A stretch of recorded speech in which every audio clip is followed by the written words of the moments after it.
Hey guys, this is Eric Weingart with Weingart Racing. I know several of you that have been watching my videos for a while have wondered, when are you ever going to do anything with that Gen 3 Hemi head that you showed in previous videos? Well, much like things in the shop, sometimes things get so busy and things kind of get put off. But today you can actually see the actual flow numbers for these heads. I have no experience whatsoever with these Gen 3 Hemis. And luckily, thanks to one of my viewers more than a year ago, they actually sent me money to get the Hemi plate because I was curious to see what they would do. After I got it, I thought people were definitely going to send me in some Hemi 3 heads to work with. A year goes by and here we are. However, it's nice to finally get them in because I have never flown them. I've heard that they're good. Well, I wanted to find out how good they actually are. I'm sure some of you that are watching this want to know, how do these compare like to, to the LSs, because that's the other modern engines that's out there. How actually good or bad are these, right? Well, first off, I'm not, like I said, unfamiliar with these Mopars altogether. Now, these ones look like this. So I've got this one. It's already been machined and it's good to go. But here's the casting numbers, at least I think. I'm not sure which one they actually referred to. If this was an LS, I'd be able to tell you. But I do know this is from a 6.2 and it's got the bigger chamber than the 5.7s. That I know because I've seen some 5.7 heads. So this is the bigger one as far as chamber size is. And it may have a different port for all I know, but that's it. If you want to put in the comments which ones are for the good 5.7s and which are bad 5.7 heads, I'd be happy to look at that and be more curious than anything else. These are completely stock though. So this one, the guy just sent it in for me to redo the valve job because obviously it wasn't sealing. So I redid the valve job and got to use my brand new Robbins seat and guide machine over there. And this is the first one I ever cut on it.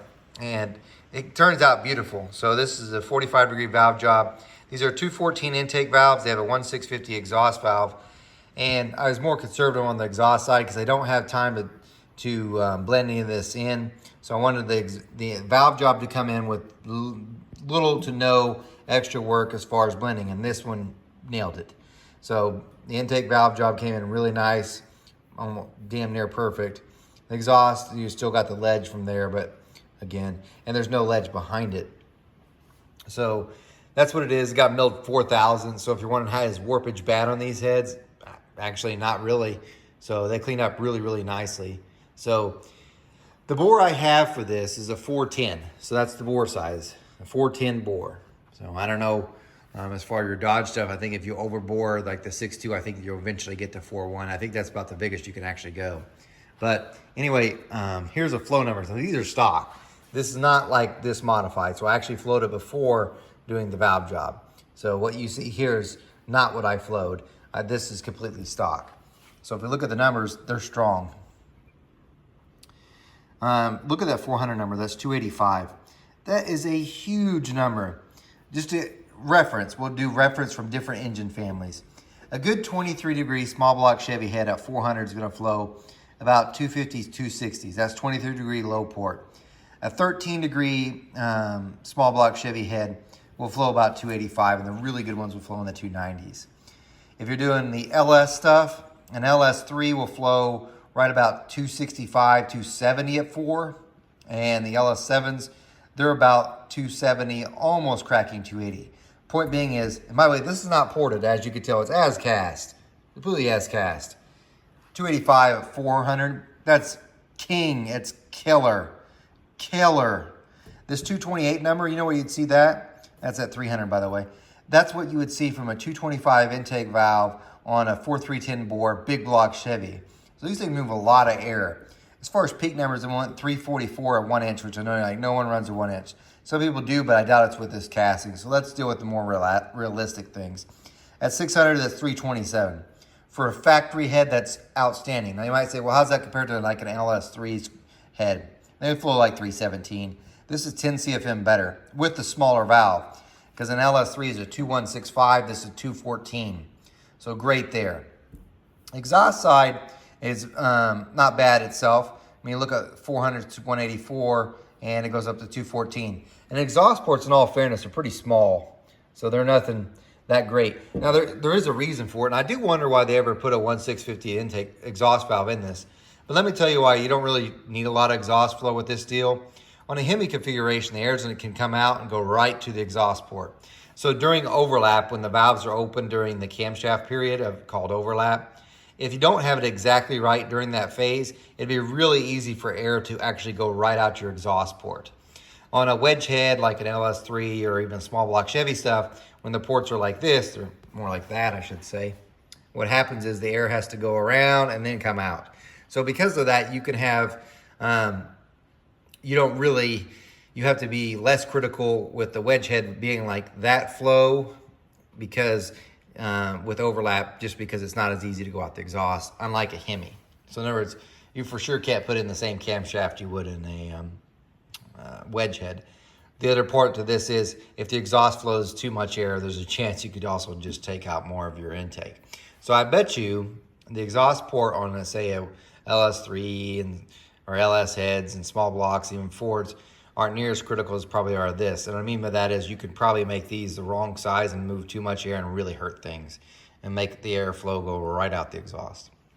But anyway, so don't get too worried about that. It still flows really good air, but it's not, for a Hemi thing, it's not like you've got to have a ton of flow on that deal.